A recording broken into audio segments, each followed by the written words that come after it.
Tenemos la posta. Todos los miércoles a las 20 llega Contacto con la Historia. Lo que nadie nunca te dijo. Lo que otros no se atreven a hablar. Escúchalo en la voz del profe Manuel Armas. Todos los miércoles, 20 horas. Contacto con la Historia. En Panoca Radio. www.panoca.com.ar. Después de esto, nada será igual.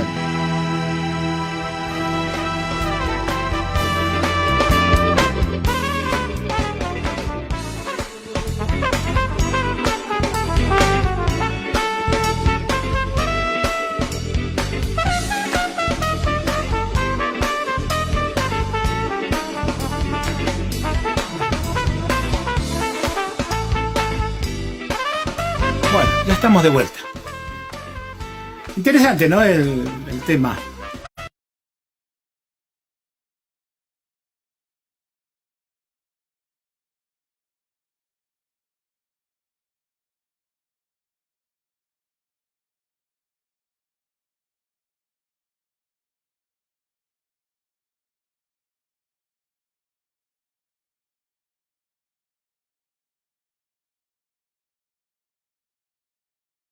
Importante en cuanto a la expansión ultramarina, la expansión en búsqueda de nuevos territorios, no solo para los europeos, sino también, en este caso, para lo que es China. Y según algunos datos y algunas investigaciones bastante recientes, hay un explorador, un navegante de nombre Zheng He, que apoyado por los emperadores de la dinastía Ming, o sea, estamos hablando más o menos de principios del siglo XV, 1418, 1420 más o menos, o sea, antes del descubrimiento de América, habría llegado a las costas de América, porque hay algunos mapas que estaban en China, que no se conocían, y que aparentemente están marcando estos nuevos territorios americanos. Este explorador chino, que repito, los chinos para esta época tenían unas embarcaciones que eran impresionantes, ¿sí? Tenían 6, 7 mástiles más o menos, eran 6 veces más grandes que las carabelas de ese momento, ¿sí? Y podían navegar prácticamente por todo lo que era el Pacífico. Entonces, el afán de la dinastía Ming por extender, ¿sí? Sus territorios van a hacer que se apoye las exploraciones de este navegante chino, pero va a llegar aparentemente no tanto con un interés de conquista, sino más con un interés de exploración. Va a tener algunos datos, va a haber un intercambio, pero va a regresar y bueno, con la caída ya de los emperadores que lo apoyaban, o del emperador mejor dicho que lo apoyaba, bueno, estos barcos inclusive después se destruyen, y esta situación como que fue dejada de lado, ¿sí? Otro dato interesante también que tenemos de principios del siglo XV es que no solamente los europeos, y en este caso los chinos, querían expandir sus territorios, expandir sus imperios, sino que también los incas, porque hay un inca que es Tupac Yupanqui, ¿sí? Hijo de Pachacuti, que había extendido todas las fronteras del imperio, quien, según se dice y según algunos relatos, habría organizado una flota en donde habría navegado, ¿sí?, con rumbo al oeste, y habría llegado nada menos que a Oceanía. Y se ha encontrado en Oceanía algunos relatos, ¿sí?, algunas tradiciones orales que hablan sobre la llegada de extranjeros, y hay una especie de mito sobre Tumpa, por ahí la similitud del nombre también, que llega a lo que son las islas de Oceanía, va a estar un tiempo y después se va a ir, ¿sí? O sea, como vemos, este interés, estas ansias de exploración y de expansión del territorio, no solamente estaban presentes en los europeos, sino que era algo prácticamente que estaba en esos momentos en todo el mundo, ¿sí? Y bueno, precisamente lo que movía a Europa era ese interés comercial. Entonces, Cristóbal Colón lo que va a hacer es, primero hace un intento con el rey de Portugal, le va mal, lo meten preso, porque no querían que vaya con la idea a ningún otro lugar. Y logra escaparse y le presenta el proyecto a los reyes católicos, a los reyes de España. Digamos que le va más o menos bien. ¿Por qué? Porque primero los reyes le dicen que tenía que demostrar esta idea, este proyecto. Y acá vamos a hacer también la aclaración, vamos a hacer la salvedad. No es que todo el mundo decía la Tierra es plana y Colón era el único que decía la Tierra es redonda. No, se sabía, vuelvo a decir, la Tierra se sabía que era redonda. La diferencia con la teoría de Colón es que Colón decía que la Tierra tenía un diámetro menor al que en realidad sabemos hoy que tiene. Entonces, para que demuestre esta teoría, Colón va a tener que defender esta postura ante los sabios de Salamanca, los sabios de la Universidad de Salamanca, ¿sí?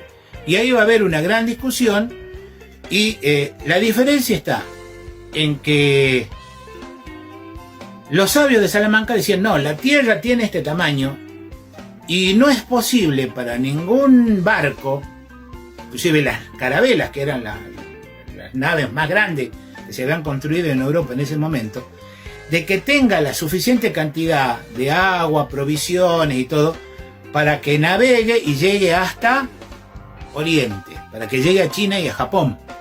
Pues se pensaba que todo era océano.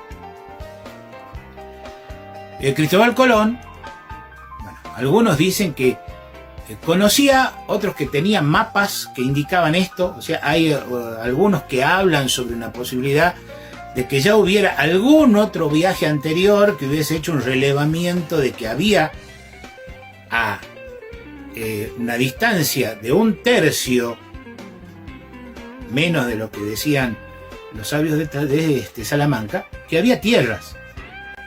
Porque llama la atención de que precisamente Colón insistiera tanto de que la Tierra era más pequeña y que recorriendo 1/3 precisamente de esa distancia, él pudiera llegar a Oriente, pudiera llegar a Tierra. Entonces, bueno, se dan las discusiones.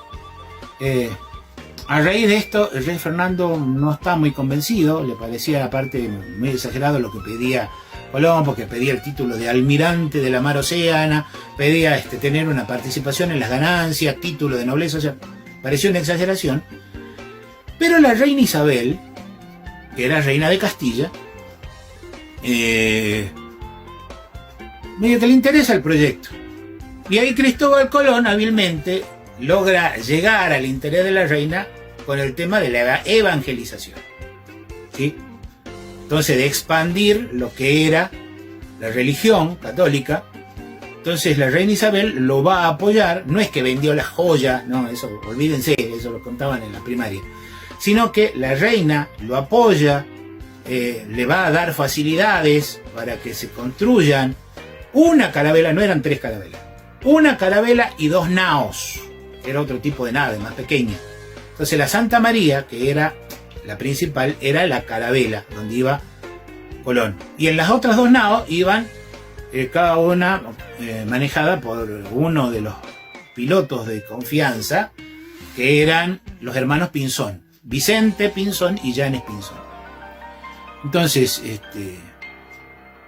van a partir en agosto, ¿sí? en la primera quincena de agosto parten de Sanlúcar de Barrameda, el puerto del Palo, y se van a dirigir rumbo al este. Casi 2 meses después, y cuando ya la situación se venía difícil, porque inclusive tiene que afrontar un motín, Cristóbal Colón, en la mitad del viaje, porque ya los marineros se querían volver, porque no encontraban nada, van a lograr llegar ese 12 de octubre de 1492, encuentran tierra, ¿sí? Entonces, bueno, precisamente Colón venía por el encargo de la corona española, toma posesión de estas tierras en nombre de la corona española, ¿sí? Y en ese momento existía lo que se llamaba el derecho de conquista. Todos los pueblos que conquistaban a otros pueblos, a otras culturas, a otras civilizaciones, tenían el derecho de absorber sus costumbres, sus tradiciones, ponerse política, socialmente, ¿sí? Militarmente, religiosamente, que es lo que pasó inclusive con muchos pueblos desde la antigüedad, ¿sí? ¿Qué vamos a decir de la Edad Media, que se vivían peleando todo el tiempo? Entonces, bueno, se va a realizar la ocupación del territorio. Pero miren qué dato curioso, ¿no? Cristóbal Colón muere sin saber que había encontrado un nuevo continente, un nuevo territorio. Él muere creyendo de que había llegado a Oriente, que había llegado a las Indias orientales, ¿sí? Por eso es que va a denominar a los habitantes de esta zona como indios. Pensaba que había llegado a la India, a China, a Japón. Entonces, va a realizar otros 3 viajes. Y fíjense que después del segundo viaje, porque en el primero vino con 3 barcos, en el segundo viaje ya vino con una flota de 10, 12 barcos, 1000 personas, traía animales, traía gente, traía todo para establecerse. Pero claro, el tema es el siguiente. Para los nativos, para los indígenas de la zona a la que habían llegado, ellos lo veían de otra forma, inclusive todos los elementos que tenían, principalmente oro, lo veían en un contexto más espiritual, religioso. Mientras que los marineros, estos exploradores, lo veían desde el punto de vista económico. Lógicamente el oro les permitía salir de la condición en la que estaban, porque convengamos que los marineros que van a llegar, y muchos de los que después van a venir a América, no venían porque estaban muy bien en Europa, venían porque en Europa no conseguían nada y venían a ver si podían conseguir algo, o tener nobleza, o tener tierra, o tener algo en estos nuevos territorios. Y se exponían a muchas cosas también, ¿sí? Entonces, bueno, esta ansia, ¿sí?, de búsqueda de riquezas es uno de los elementos que va a llevar al sometimiento, al choque, al enfrentamiento, y cuando llegan, después se dan con que hubo conflictos, hubo peleas, y lógicamente, en este sentido, los europeos tenían una superioridad en cuanto al uso de armamento, ¿sí?, y muchas cosas que los americanos no conocían, ¿sí? Entonces, pero fíjense lo que son las cosas. La misma corona española lo manda a encarcelar a Colón por los abusos de poder que había cometido en estos nuevos territorios, porque hay denuncias y lo llevan inclusive encadenado a España.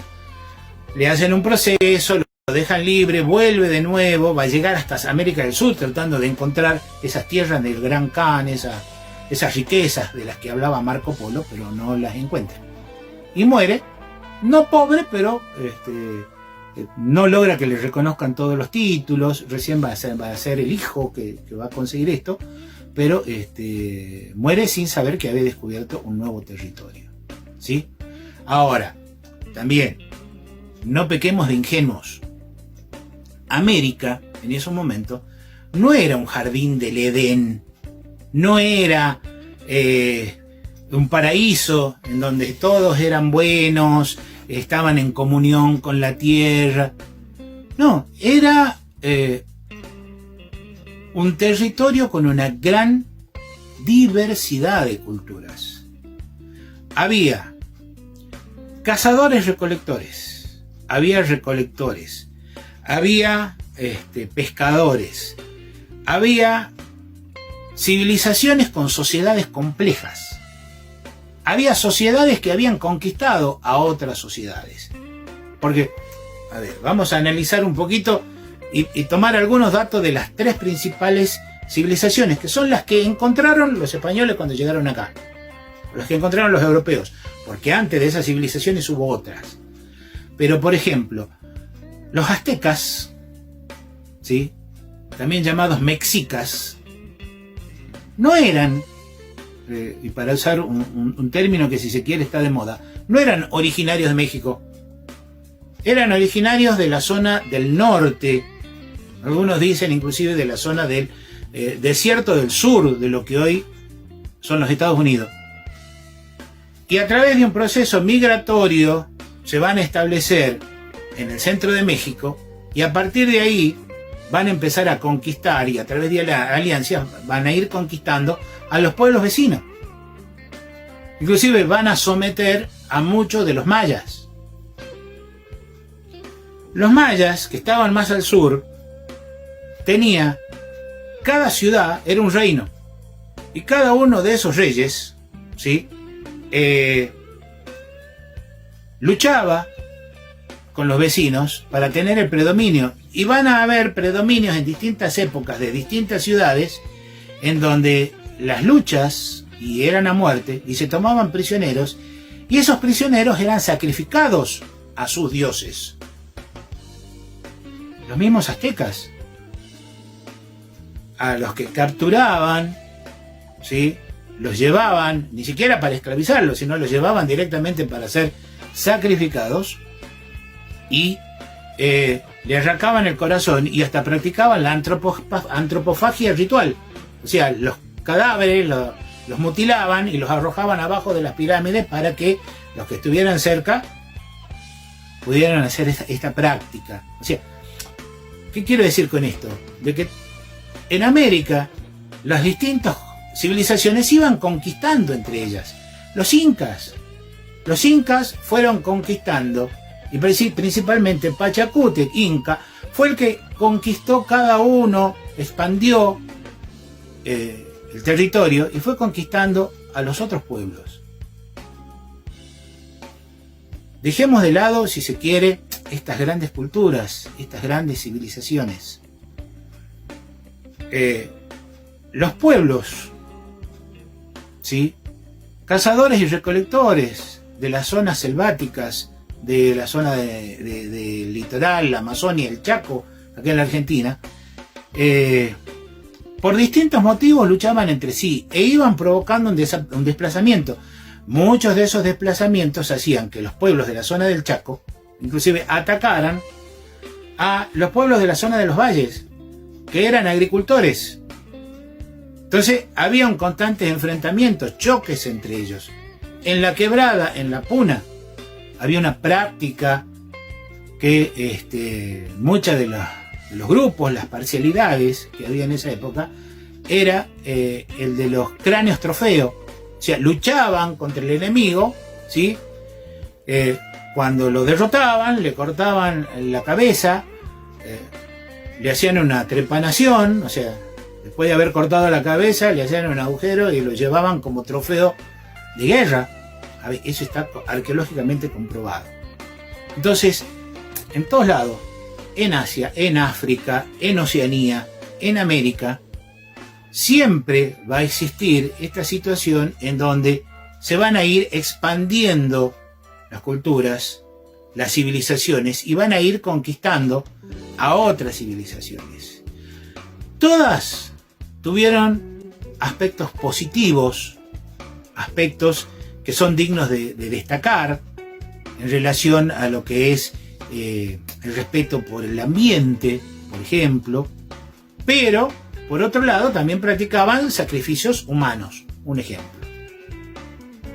Otros no practicaban, en Europa no practicaban sacrificios humanos, pero sometían a un trabajo de servidumbre y de esclavitud a otros seres humanos, ¿sí?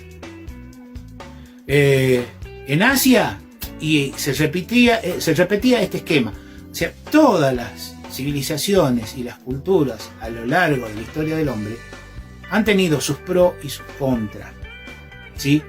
Entonces, lo importante y para lo que creo yo debe servir este hecho, este acontecimiento de recordar el 12 de octubre, es precisamente la posibilidad de pensar, de reflexionar, de escuchar las 2, 3, 4 o 5 campanas que pueda haber, ¿sí? Y que cada uno sea capaz de sacar sus propias conclusiones. Y una cosa, hay que tener mucho cuidado y mucho ojo con lo que sale en las redes sociales. Porque me ha pasado, ¿sí? Y sobre todo cuando se acerca una fecha así, muy significativa, históricamente hablando, de que empiezan a aparecer algunas noticias y mucha gente en su necesidad o en su ansia de conocer o de compartir cosas, comparte informaciones que no son ciertas o que están transgiversadas, ¿sí? Por ahí estuve viendo mucha información que se centra en el aspecto negativo y no destaca nada de lo positivo, ¿sí? No solo con respecto al 12 de octubre, sino en un montón de otras situaciones. Entonces siempre uno tiene que tener cuidado y ver, primero, que cuando se hace una mención histórica se tienen que citar o bibliografía o fuentes, de manera que no sea solamente la idea de alguien, sino de que eso que esa persona está asegurando lo cotejó, está comprobado porque hay documentación, porque hay una bibliografía, porque hay algún artículo de una revista o alguien que tenga un respaldo académico o científico que está asegurando o diciendo eso que aparece. Porque si no, pueden aparecer distintas cosas o pueden aparecer como probados y comprobados algunos aspectos que recién se están investigando o que son teorías. Por ejemplo, estuve viendo que se está viralizando mucho una cuestión sobre el nombre o el verdadero nombre de Atahualpa, ¿sí? Y bueno, por ahí sí, se está investigando, hay algunos datos, pero la explicación de esto no tiene un rigor científico. Inclusive tiene varios errores. Entonces hay que tener mucho cuidado y fijarse que lo que muchas veces uno comparte tenga, ¿sí?, un respaldo de una cita, de una documentación, o de dónde salió o de dónde se sacó esa información para que se pueda comprobar. Ojo, puede ser algo nuevo, algo que aparece, vuelvo a repetir, en historia constantemente están apareciendo cosas nuevas, ¿sí? Pero no necesariamente lo nuevo, ¿sí?, es verdadero o es cierto. Entonces, eso hay que tener muchísimo cuidado. Y sobre todo, en este tema que es tan complejo y tan polémico, se habla de, a ver, entre comillas, la maldad de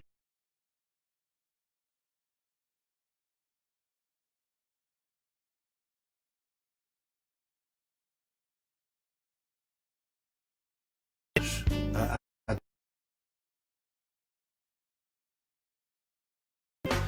200, 300, 500 soldados lograban derrotar a un imperio que podía levantar 10.000, 15.000, 20.000 hombres en pie de guerra, por más que hayan tenido caballos, por más que hayan tenido pólvora, por más que hayan tenido armas de fuego. Es más, hay un estudio mexicano que dice hecho por la Universidad de México, que dice que las armas de fuego no fueron tan determinantes en lo que fue la conquista de México, sino que lo que fue determinante en este sentido, ¿saben qué fue? El apoyo que tuvo Hernán Cortés precisamente de los tlaxcaltecas, o sea, otro grupo que había sido dominado por los aztecas y que estaban cansados y estaban hartos de esa dominación. Entonces, ahí se aplicaron: el enemigo de mi enemigo es mi amigo. Entonces los tlaxcaltecas se aliaron, ¿sí? Lo mismo pasó en el Perú, porque Pizarro y Almagro con 146 hombres logran derrotar a todo un imperio. Y bueno, tenían cañones, sí, venían con un par de cañoncitos que eran que hacían mucho ruido, pero no provocaban tanto daño, sí, por ahí psicológicamente, pero a ver, el imperio incaico venía de una guerra civil en donde la nobleza cusqueña se había enfrentado con la nobleza del norte, representada por Atahualpa, la nueva nobleza que se oponía a la nobleza cusqueña, y Huáscar, el heredero legítimo, entre comillas, que estaba apoyado por la nobleza cusqueña. Y hubo una guerra civil entre los dos. Y cuando eran medio hermanos, ¿sí? Porque Atahualpa era hijo de una de las concubinas, no era el hijo de la polla, ¿sí? Cuando Atahualpa derrota y captura a Huáscar, lo hace ejecutar. ¿Para qué? Para que nadie pueda cuestionar su poder, ¿sí? Y esta es la excusa que van a utilizar también después los españoles para ejecutar a Atahualpa, ¿sí?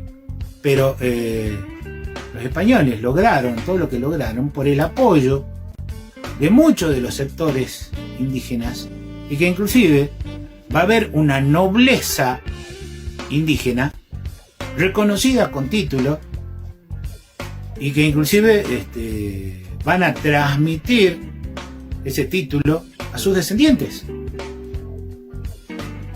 Entonces esto también es como para pensar, porque dentro de todo, vuelvo a insistir, en la conquista va a haber de todo.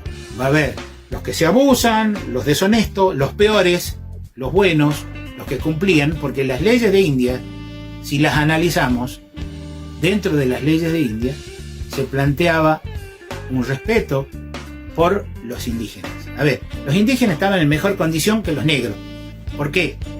En su momento se discutió: ¿los indígenas tienen alma? Hoy esto nos parece una estupidez, pero en esa época era importante, era una discusión teológica. Si los indígenas tenían alma, podían ser evangelizados, podían ser salvados. Entonces tenían el carácter de vasallos de la corona. En cambio, los negros eran considerados como animales, un poco más que animales, pero no podían ser evangelizados. Por ser animales, no tenían alma. Por eso los negros eran esclavos. Esa era la lógica de esa época, que hoy nos parece una reverenda estupidez. Está bien, hoy, hace 500 años atrás, no era esa la lógica, ¿sí? Entonces, vamos a ver que hay distintas situaciones. Y si les interesa, porque dentro de por ahí los saludos que nos hicieron llegar, y por ahí algunas preguntas, que a todo esto pueden mandar las preguntas al Face de Contacto con la Historia, ¿sí? Pueden hacernos llegar las preguntas, vamos a ir contestándolas por acá por el programa, o directamente se las puedo responder por los mensajes, ¿sí? Ya sean públicos o privados que nos mandan a Contacto con la Historia. Para la próxima, en esto que, a ver, llamémosle, no sé si aclaraciones históricas, o tratar de dilucidar un poquito todas estas discusiones, vamos a hablar un poquito también de la terminología indígenas, aborígenes, nativos, pueblos originarios, cuándo aparecieron, por qué, qué justificación tienen, de dónde salen, porque a veces también la mala información, la transgiversación, hace que tengamos una idea distinta, cambiada o equivocada de muchas situaciones, ¿sí? Entonces, lo importante es, en primer lugar, conocer, informarnos, reflexionar, tomar una posición, ¿sí? Y principalmente, ya que celebramos y festejamos, a ver, a algunos no les gusta el término festejo, pero y si alguien quiere, en medio de una situación tan complicada como las que nos tocó en este 2020, festejar alguna cosa, bueno, si quiere festejar, que festeje. El que no quiera festejar, no lo festeje, ¿sí? El que piense de una forma puede pensar de esa forma, el que piensa de otra forma puede pensar de otra forma.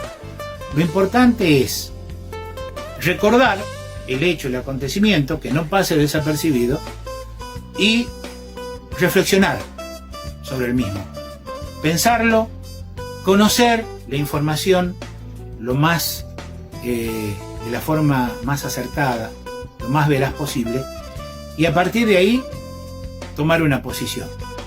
Pero recordemos que es el respeto por la diversidad. Entonces, entre todos, seamos respetuosos, tratemos de tratarnos bien, entender que no el que opina diferente a mí es mi enemigo, puede ser mi amigo y podemos tener distintas opiniones, eso es lo que nos hace individuos, ¿sí? Pero no por eso, si opina en forma diferente, yo tengo que venir y pegarle un palo en la cabeza, ¿sí?